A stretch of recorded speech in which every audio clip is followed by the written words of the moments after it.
মেয়ে হয়ে জন্ম নেওয়া যতটা সহজ, মেয়ে হয়ে জীবন কাটানো ততটা সহজ নয়। মেয়েরা চাইলেই তার স্বপ্নগুলো পূরণ করতে পারে না। একটা ছেলে শ্বশুরবাড়িতে দুদিনও ঠিকমতো থাকতে পারে না, কিন্তু একটা মেয়ে মা বাবা ভাই বোন সকলকে ছেড়ে সারাটা জীবন সেখানে কাটিয়ে দেয়। আসসালামু আলাইকুম, সবাই কেমন আছেন?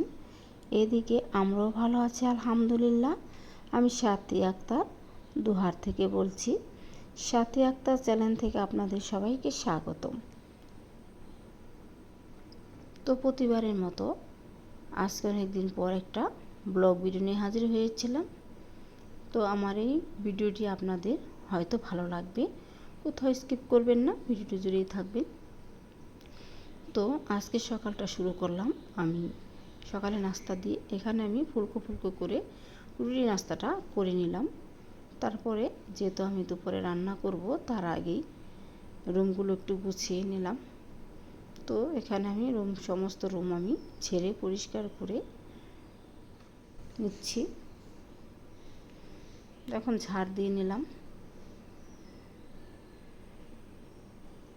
রুমগুলো আমি ভালো করে ঝাড় দিয়ে নিলাম। তারপরে রুমগুলো আমি ভালো করে বিছানাপত্র ঝেড়ে পরিষ্কার করে গুছিয়ে নিলাম।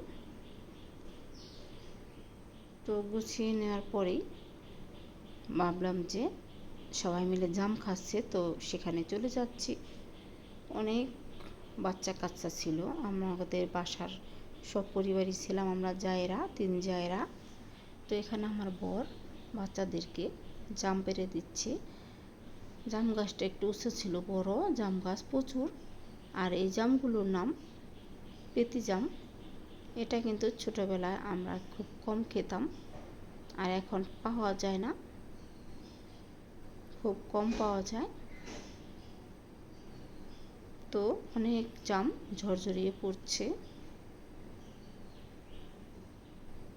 তো বাচ্চারা বলছে যে জাম খাবো, তাই আমার বর জামগুলো পেড়ে দিচ্ছে, আর আমরা সবাই মিলে দুপুরে মেখে খাবো তার জন্য পারছে।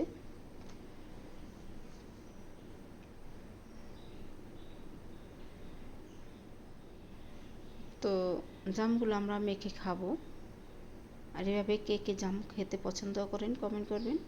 আর এই পর্যন্ত যারা আসছেন হয়তো আমার ভিডিও দেখতে দেখতে লাইক দিতে ভুলে গেছেন, তো দয়া করে একটি লাইক দিবেন। আর জামের জন্য তো অবশ্যই একটি লাইক পেতে পারি।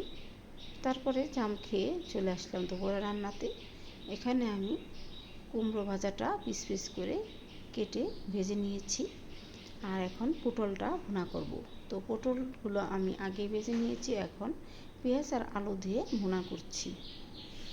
এভাবে পটল ভুনা আমার ছেলেরা খুব পছন্দ করে। আর এখন পাবদা মাছটা রান্না করব।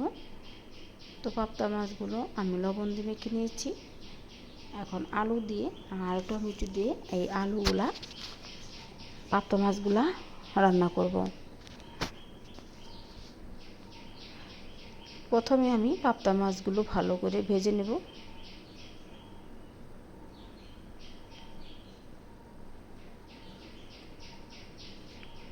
তো আমি ভালো করে ভেজে নিলাম। এখন আলুগুলা একটু ভেজে নেব। এভাবে পাবদা মাছ রান্না করলে খুব মজা লাগে খেতে। তো আলুগুলো ভেজে নিয়েছি, এখন তরকারিটা কষিয়ে ঝোল নিয়েছি। তো এখন আমি মাছগুলা দিয়ে দিচ্ছি। একটু বেশি বেশি ঝোল করে এই মাছগুলা দিয়ে দিতে হয়, যেহেতু এখানে আলু দিয়েছি। আলু দিলে ঝোলটা শুষে যায়। তো লবণটা একটু চেক করে নিলাম। এখন দিয়ে দিচ্ছি ভাজা জিরের গুঁড়ো। ভাজা জিরের গুঁড়ো দিয়ে নেড়ে ছেড়ে নিলাম। আমার তরকারিটা হয়ে গেছে, দেখুন কত সুন্দর কালার আসছে, মাশাআল্লাহ। অনেক খেতে মজা হয়েছিল কিন্তু। তো আমি এখন রান্না করব নতুগুলা ফ্রিজে কয়েকদিন ছিল, 3 বার খেয়েছি, অনেকগুলা নতি ছিল। তো এবার শেষবার তো একটু লাল লাল হয়ে গেছে, তাতে সমস্যা নেই। মুসুরি ডাল দিয়ে আজকে নতিটা রান্না করব।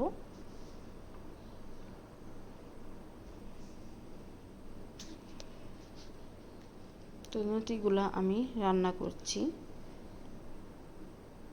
এখানে পেঁয়াজের সাথে সমস্ত মশলাগুলো কষিয়ে নিচ্ছি, তার সাথে আদা রসুনের পেস্টগুলো দিয়েছি। আর অবশ্যই নতির সাথে রসুন থেতু করে দিতে হবে, তাহলে নতির জন্য অনেক ভালো। তো মশলাটা কষিয়ে আমি ডালগুলো দিয়ে দিলাম, আর ডালগুলো এখন ভালো করে মশলার সাথে কষিয়ে ভাজা করে নেব।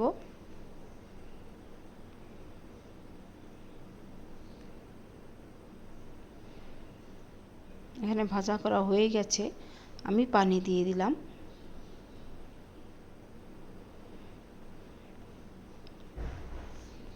এখানে অল্প পরিমাণ পানি দিতে হবে, আর খুব সহজে ডালগুলো গলেও যাবে। আর নতিগুলো আমি আগে থেকে একটু হালকা সেদ্ধ করে নিয়েছি।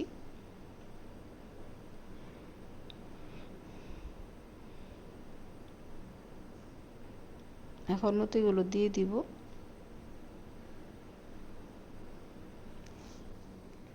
তো নতিগুলো দিয়ে এখন নেড়ে চেড়ে কষিয়ে নিচ্ছি।